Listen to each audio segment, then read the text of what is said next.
Estamos de volta e no Horizonte Debate de hoje repercutimos aquilo que aconteceu em Suzano, região metropolitana de São Paulo, na última semana. A partir de quinta e sexta-feira começam a aparecer em Manhuaçu, aqui em Minas foi um caso talvez com mais repercussão, porque o sujeito foi preso, ele foi localizado, né? Quando os jovens, não na Dark ou na Deep Web, Arthur, disseram que isso tinha que ter acontecido era na minha escola. Ou seja, colocar esses dois meninos como protagonistas de um fato, não o que aconteceu em Janaúba. Lembra de Janaúba? Aquele desastre que aconteceu lá, um sujeito psicótico em crise, mas cuja figura protagonista foi a professora que salvou crianças, né? E aí, de novo, o WhatsApp, todo mundo compartilhando, somos todos Janaúba, aquela coisa toda. Como lidar, Cláudio, com esse susto de que, em meio a uma tragédia tão grande, o que pintou de menino dizendo que esses jovens eram os ídolos deles? Pois é, essa cultura do espetáculo, ela tende a reproduzir modelos, né? E a facilidade que a gente se encontra hoje nas redes sociais de reproduzir esses modelos e encontrar seguidores, encontrar admiradores, copiadores, é muito grande. Então, isso assusta a gente porque essas pessoas elas estão refletindo ali uma frustração, né? Então, quando elas falam isso, tem uma distância grande entre pensar em fazer. Todo mundo aqui, num momento de raiva, já pensou em bater em alguém. No flanelinha. Já teve vontade até de matar alguém. Mas nós não passamos a ação. Essa coisa de passar a ação, ela acontece em situações muito específicas. De uma explosão emocional muito grande, de uma fragilidade, ou de uma perversão, ou de uma fragilidade mental. Né, naquela condição. Mas, quando a gente vê várias pessoas reproduzindo isso, se cria uma cultura de valorização desse tipo de postura. Não seja tolo, telespectador. Quando pinta algo desse tipo, é porque esse jovem está sofrendo. Outros estão sofrendo também.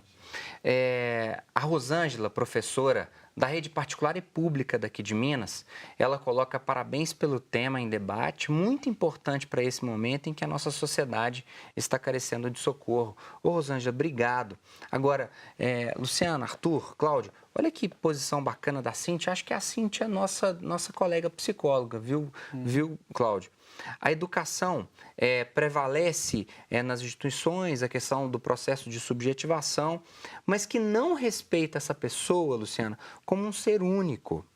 Como que as instituições escolares irão articular essa particularidade do ser único como um processo educacional dentro dessa complexidade?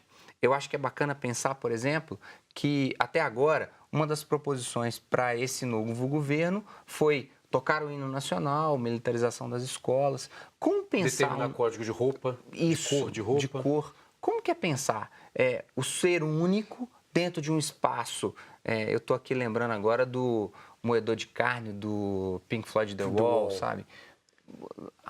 Jair, são as contradições, né? As contradições. Em que ali na escola você tem aquele indivíduo com as suas particularidades, mas ele está dentro de uma totalidade. E ele tem as suas demandas que são individuais, submetidas a demandas que também são coletivas. Porque você não tem ali um direcionamento, isso não se dá somente na educação pública ou na educação privada, você pode eventualmente ter uma abordagem individual, mas ele está ali participando de um coletivo.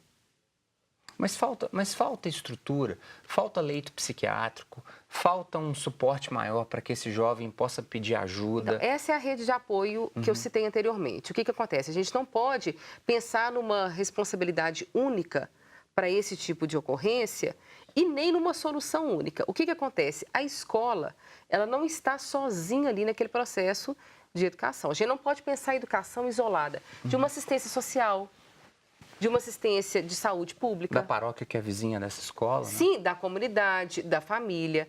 Então, trazer questões individuais para uma rede que está muito articulada é a gente simplificar algo extremamente complexo, né, que eu acho que cada elemento desse daria um outro tipo de debate. O que a gente tem que pensar é o seguinte: todas essas formas de agressão, de violência, de manifestação como que eu vou deixar externo aquilo que até então eu estava deixando interno por um monte de regulação individual, social, porque eu posso até desejar uma agressão ao outro, mas eu tenho algo que me segura em determinados momentos.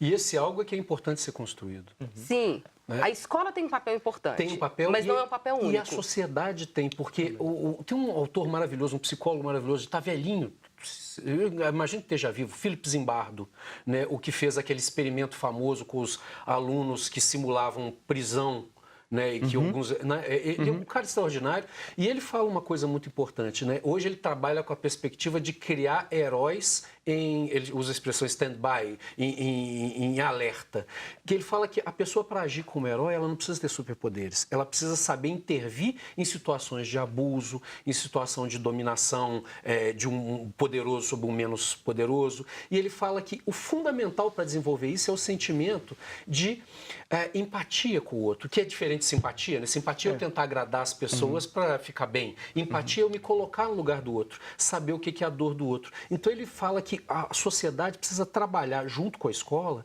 para construir nos alunos esse sentimento de empatia, que tolera é uma palavra ruim, que aceita a diferença. Então, não interessa se veste rosa ou veste azul, se é menino e fala como menina, se é menino e fala como menino, ou se não quer ser menino nem menina, não interessa. Né? O que interessa é que aquela é uma pessoa com potenciais, não interessa se tem Asperger, se é cego, se é surdo. Essa pessoa, ela precisa de um espaço. Quando se desenvolve uma relação de respeito por essa diferença, você elimina boa parte do elemento que é deflagrador dessas situações. Mas e quando o discurso institucionalizado é exatamente dizer eu sou contra a ideologia de gênero, eu sou contra a questão do politicamente correto? Essa é uma questão que é importante, porque desejamos o quê?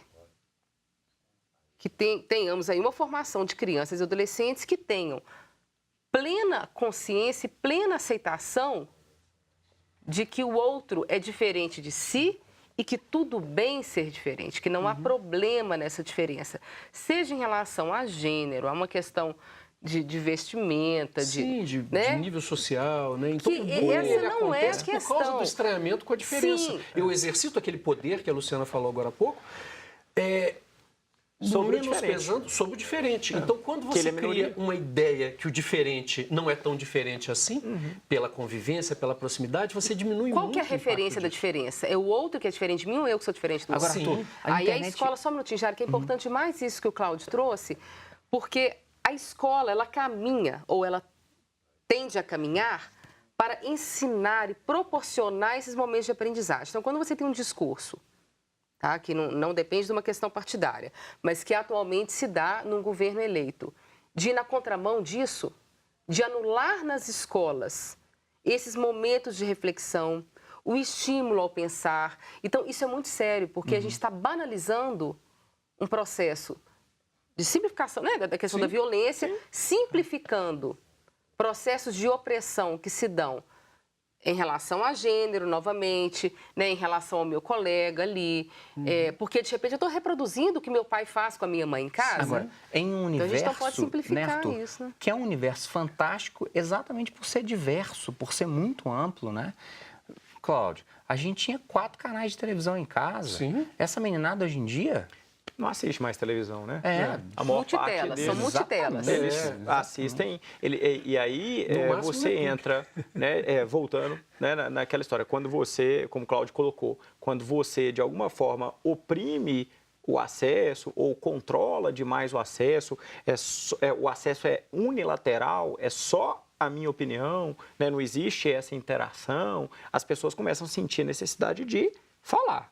E aí, quando você dá a elas uma ferramenta e um espaço para falar, como é o caso de uma rede social, um caso de YouTube e tal, vai aparecer de tudo. Cláudio, Arthur, Luciano, alegria. O programa de hoje fica por aqui. Eu te espero na próxima semana. Mas o entendimento de que algo que aconteceu trágico em São Paulo toca de forma política e reflexiva a sua casa. Eu não vou fechar o entendimento do programa, porque esse movimento você tem que fazer aí na sua casa. Eu abraço a escola pública perto da minha casa. E você? Um grande abraço e até o próximo programa. Tchau!